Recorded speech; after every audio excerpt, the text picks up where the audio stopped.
Boa tarde, quarto ano. Vamos corrigir a atividade de português de hoje. A atividade tratava sobre o uso do dicionário, né? Na página 61, vocês tinham esse exemplo de página de dicionário, uma página da letra P, né? Aí você tem aqui em cima, né? A primeira e a última palavra da página, a palavra profissional, que é a primeira, e a palavra proliferação, que é a última. Mostra aqui para você aqui embaixo, aqui a última palavra. E, como você já deve saber, um dicionário segue a ordem alfabética. O que isso quer dizer? Vamos observar aqui, né? A primeira palavra é profissional, a segunda é profundeza. Você vai observar que até a letra F, as duas palavras são iguais. Mas aí depois da F, em profissional nós temos um I, e em profundeza nós temos um U. Segundo a ordem alfabética, o U vem depois do I. Por isso a palavra profundeza vem depois da palavra profissional.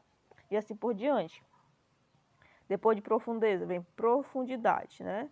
Você observa, até a letra D, as duas palavras são iguais, mas na palavra profundidade você tem um I, e na palavra profundeza você tem um E, depois da letra D, né? Então, profundidade vai ficar depois de profundeza, porque na ordem alfabética o I vem depois do E.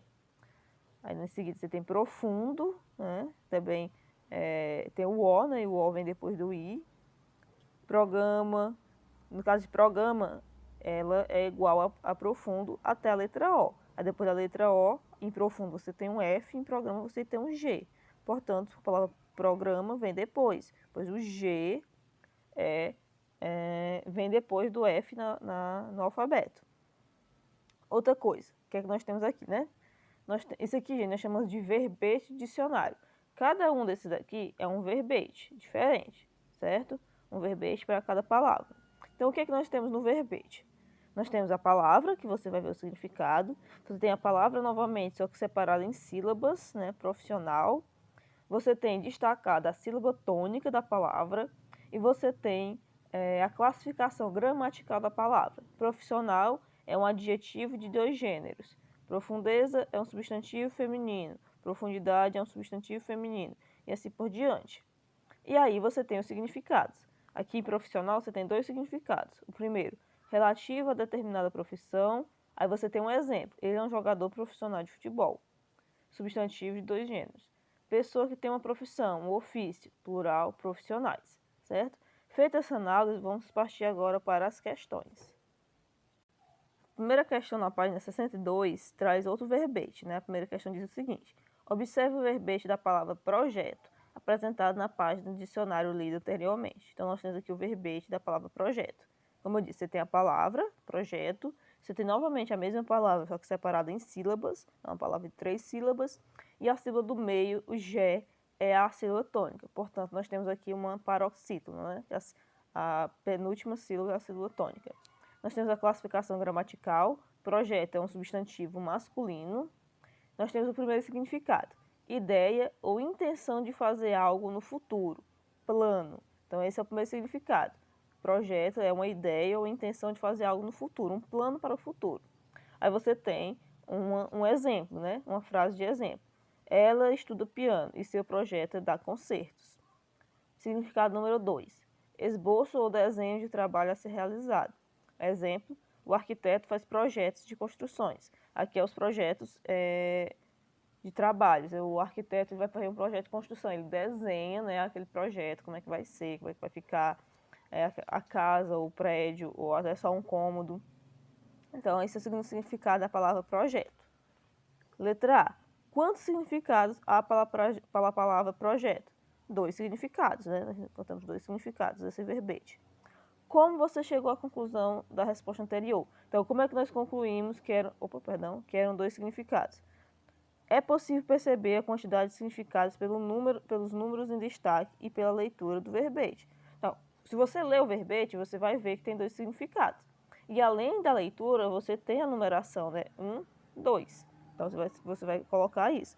É possível perceber a quantidade de significados pelos números em destaque e pela leitura do verbete. Então, quem colocou somente pelos números, certo? Acrescente e pela leitura do verbete, certo? É possível perceber a quantidade de significados pelos números em destaque e pela leitura do verbete. Letra C. Releia um trecho do texto teatral lido anteriormente, né? Que é o texto da princesa e do príncipe, né? Princesa. Olá, seu príncipe. Olha, seu príncipe. Parece que você é gente boa, é jovem, bonito, mas lamento. Você demorou muito. Anos já se passaram. E além do mais, já estou envolvida em outros planos, projetos. Com que sentido a palavra projetos foi empregada nesse trecho? Qual dos dois sentidos do verbete foi empregado nesse trecho?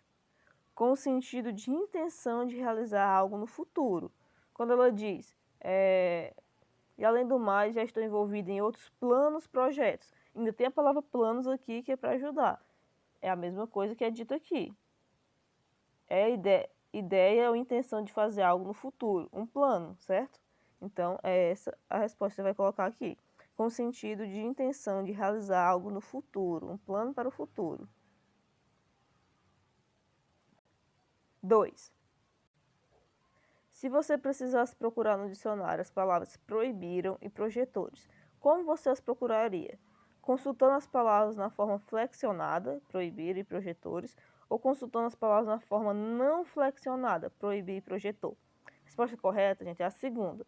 Como assim flexionado e não flexionado? Proibiram vem de proibir, né? Proibir é um verbo. Proibiram é o verbo flexionado na terceira pessoa do plural. Eles proibiram ou elas proibiram, certo? E projetores é a palavra projetor flexionado no plural, né? Projetores. Quando você vai procurar uma palavra no dicionário, você não procura ela flexionada, você procura ela não flexionada. Então, por exemplo, se você tiver um verbo e ele é conjugado, andou. Se você tiver que procurar andou, você não vai procurar andou, você vai procurar andar. Você sempre procura o verbo não flexionado. E a mesma coisa para outros gêneros de palavras, outros gêneros de palavras, outras classes gramaticais. Projetores, projetor é um substantivo, né? Você não procura o substantivo no plural, você procura ele no singular. Se fosse deixa eu ver, pensando ônibus, né? Na verdade, vamos voltar para o meu exemplo anterior, né? Porque ônibus é uma palavra que ela já está no plural e em singular, ela não tem flexão, ela não é flexionada. Aeronave, né? Aeronaves. Você vai procurar aeronaves ou aeronave? Aeronave, certo? No singular. Você procura substantivos no dicionário no singular, não no plural.